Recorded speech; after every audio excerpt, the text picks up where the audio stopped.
السلام علیکم.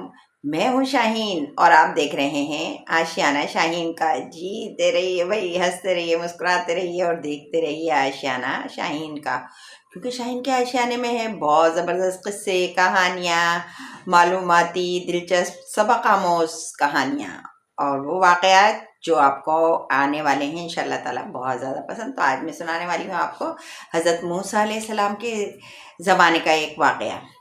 جب حضرت موسیٰ علیہ السلام جو تھے وہ کوہ طور پر جاتے تھے نا اللہ تعالیٰ سے باتیں کرنے، تو بہت سارے لوگ بستی کے جو تھے نا ان کو پتہ تھا کہ حضرت موسیٰ علیہ السلام جو ہے کوہ طور پر جاتے ہیں اور اللہ تعالیٰ سے باتیں کرتے ہیں. تو بہت سارے لوگ جن کی جو دعائیں ہوتی تھیں، خواہشات ہوتی تھیں، وہ جو نا حضرت موسیٰ علیہ السلام سے کہتے تھے کہ موسیٰ علیہ السلام جب آپ کوہ طور پر جائیں نا تو ہمارے لیے اللہ تعالیٰ سے یہ کہیے گا، یہ بات کہیے گا، یہ دعا کیجیے گا.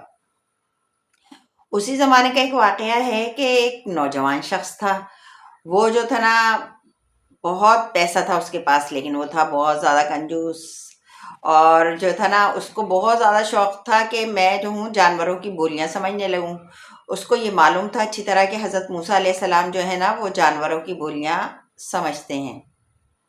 اس وجہ سے وہ حضرت موسیٰ علیہ السلام کے پاس آیا اور کہا کہ موسیٰ علیہ السلام آپ اللہ تعالیٰ سے دعا کیجئے کہ میں نا تمام جانوروں کی بولیاں سمجھنے لگوں.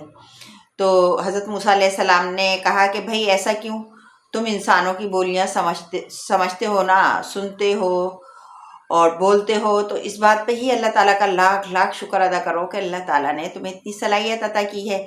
اور جانوروں کی بولیاں سمجھ کر بھلا تم کیا کرنے والے ہو؟ جانوروں کی بولیاں سمجھنے کا شوق جو ہے وہ اچھا نہیں ہے، اس کو اپنے دماغ سے نکال دو.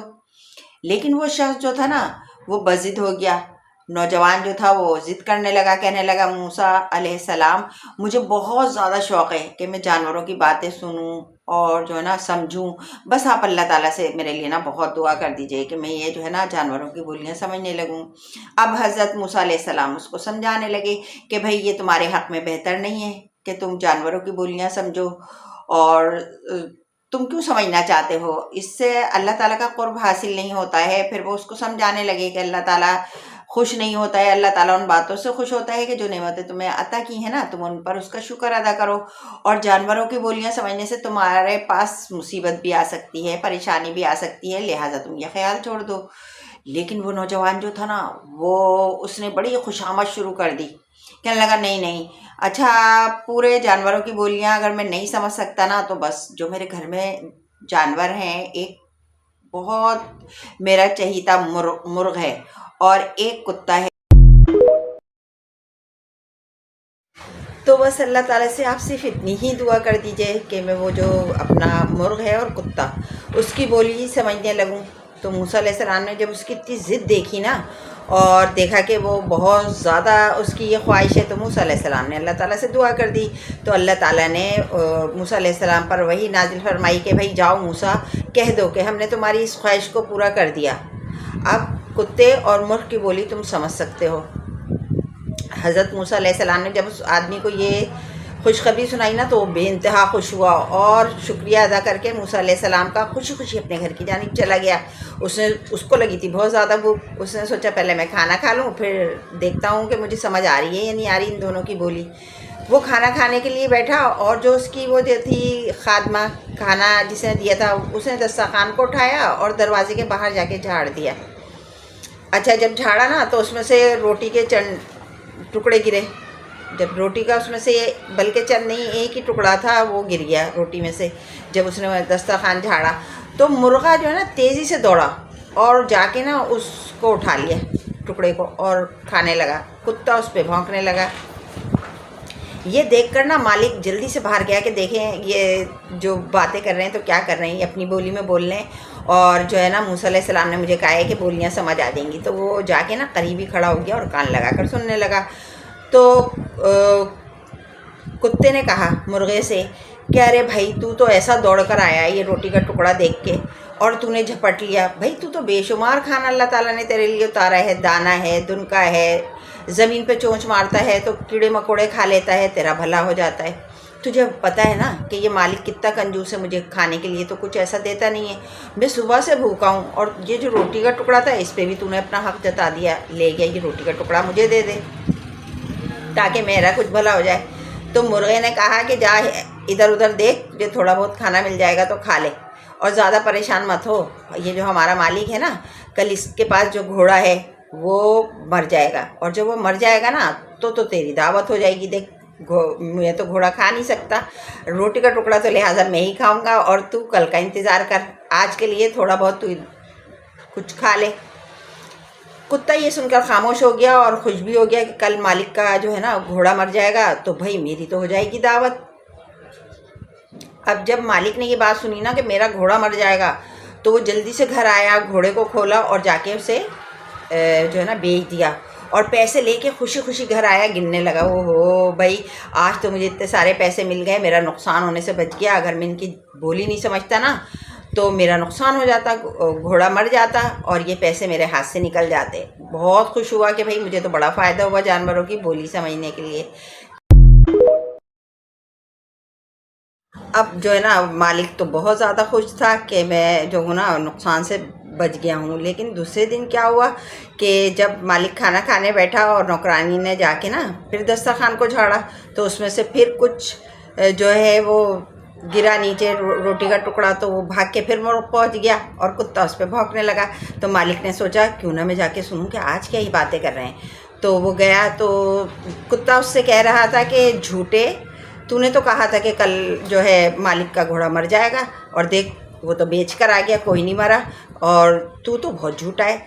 تو مرغے نے کہا کہ بھائی میں جھوٹا نہیں ہوں، وہ تو وہاں جا کے مر گیا، مالک نے اپنے پیسے جو ہے وہ وصول کر لیے، اب جو ہے نا اب چل ایک دن کی بات اور صحیح، ایک دن میں نا اس کا وہ مر جائے گا جو مالک کا اونٹ ہے، اور پھر تو تیری ہو جائے گی بہت دعوت، 2-3 دن تو مجھے یہ ٹکڑا کھانے دے، کیونکہ مالک تو مجھے پیٹ بھر کے کھانے کے لیے نہیں دیتا، اور تیرا کیا ہے 2-3 دن ادھر ادھر جا اور کھانا کھا کر آ جا۔ اب جو ہے نا جب اس نے مالک نے سنا نا کہ اب میرے جو ہے اونٹ کی باری ہے، یہ تو 2-3 دن میں مر جائے گا، وہ جلدی سے گھر میں گیا، اونٹ کو کھولا اور جا کے بازار میں بیچ آیا، اور گھر آ کر بہت زیادہ خوش ہوا کہ بھئی میرے تو پیسے بچ گئے۔ تیسرے دن پھر یہی ہوا کہ جب مرغا روٹی کی طرف دوڑا تو کتا بھونکنے لگا، مالک نے جا کر پھر سنا تو کہنے لگا کہ اے بہت جھوٹے مرغے، تو روزانہ مجھ سے جھوٹ بول کے یہ روٹی کا ٹکڑا میرے پاس سے لے جاتا ہے اور خود کھا لیتا ہے، دوڑ کر آ جاتا ہے اور کہتا ہے کہ یہ اونٹ مر جائے گا، مرا کہیں اونٹ، اور دیکھ تو بہت جھوٹا ہے۔ اس نے کہا میں جھوٹا نہیں ہوں، جہاں اونٹ بیچ کے مالک آیا تھا وہاں اس کا نقصان ہو گیا اور وہ مر گیا، اب میں کیا کروں کہ مالک کو پتہ نہیں کیسے پتہ لگ جاتا ہے، یہ جا کے بیچ کر آ جاتا ہے۔ تو اس نے کہا آج تو روٹی کا ٹکڑا مجھے دے دے، کہنے لگا نہیں اب تو تیری بہت بڑی دعوت ہونے والی ہے۔ کتے نے کہا وہ کیسے؟ کہنے لگا بس اب مالک کی باری ہے،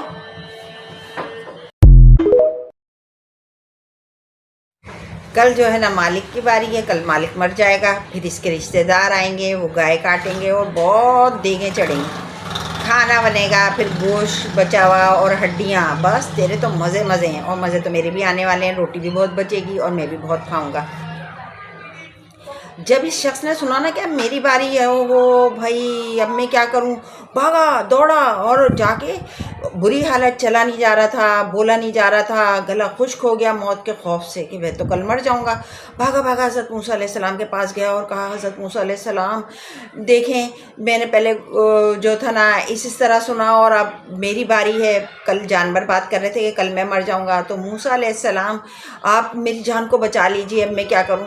موسیٰ علیہ السلام نے کہا کہ تجھے پتہ نہیں ہے کہ جو جانور ہیں، جو دولت ہے وہ صدقہ ہے اور وہ مصیبتوں کو بلاؤں کو ٹالتا ہے، اگر تیرا گھوڑا مر جاتا تو تیرے اوپر سے آدھی مصیبت ٹل جاتی، پھر اگر وہ تو بیچ کر آ گیا اور پیسے تو نے لے لیے، تو سمجھ رہا تھا میں نقصان سے بچ گیا، لیکن اللہ تعالیٰ جو نصیب میں لکھ دیتا ہے نا صدقے کی برکت سے، وہ اس مصیبت کو آدھی کر دیتا ہے یا ٹال دیتا ہے۔ تو نے سنا نہیں ہے کہ جب اللہ تعالیٰ جو ہے وہ بہت خوش ہوتا ہے صدقہ دینے سے، خیرات کرنے سے، اور جو ہے اگر تیرے گھر میں وہ جانور پلا تھا وہ مر جاتا تو تیری آدھی مصیبت ٹل جاتی، اور اللہ تعالیٰ جو ہے وہ اس بات سے بہت راضی ہوتا ہے۔ کہ اللہ کی رضا میں راضی رہے. تو اللہ کی رضا میں تو راضی نہیں تھا. اللہ تعالیٰ نے تو تیرے جانور کو لینا تھا لیکن تو گیا اور بیچ کے تو خوش ہو گیا. تو مقابلہ کس سے کر رہا تھا؟ جس نے قسمت لکھ دی ہے نا وہ صرف دعاؤں سے ٹل سکتی ہے اور صدقے سے ٹل سکتی ہے، چالاکی سے نہیں ٹل سکتی. تو نے یہ حرکت کری، اب تیری موت یقینی ہے. وہ شخص بہت رویا، گڑ گڑایا کہ موسیٰ علیہ السلام مجھے بچا لیجئے، اب موت مجھے گھیر لے گی، میں کیا اتنی دولت کا کروں گا. موسیٰ علیہ السلام نے کہا کچھ بھی نہیں ہو سکتا سوائے پچھتانے کے. اب تو بس صرف اللہ تعالیٰ سے یہ معافی مانگ، توبہ استغفار کر اور یہ معافی مانگ کہ میرے رب میرا جو خاتمہ ہے نا وہ ایمان پر ہو. جب وقت نزا آئے نا تو مجھے کلمہ نصیب فرما دے. صرف اس دعا کے اب تو کوئی دعا نہیں کر سکتا. یہ دعا کر اور ایمان کے ساتھ اس دنیا سے جا. کبھی چالاکی نہیں کر بلکہ اللہ کی رضا میں راضی رہے. تو بھائی اس کہانی سے آپ نے جو بھی سبق سیکھا ہے نا وہ مجھے کمنٹس کے ذریعے ضرور بتائیے گا. اور یہ کہنا میں ہمیشہ بھول جاتی ہوں لیکن آج نہیں بھولی کہ بھائی جو ہے نا میرے چینل کو کر دیجئے سبسکرائب. میرے سبسکرائبر نا بہت کم ہیں ابھی، تو بھائی میرے چینل کو سبسکرائب کر دیں. آج کے لیے اتنا ہی. اگر زندگی رہی نا تو انشاءاللہ پھر ملیں گے. اللہ حافظ. خوش رہیے، ہنستے رہیے، مسکراتے رہیے.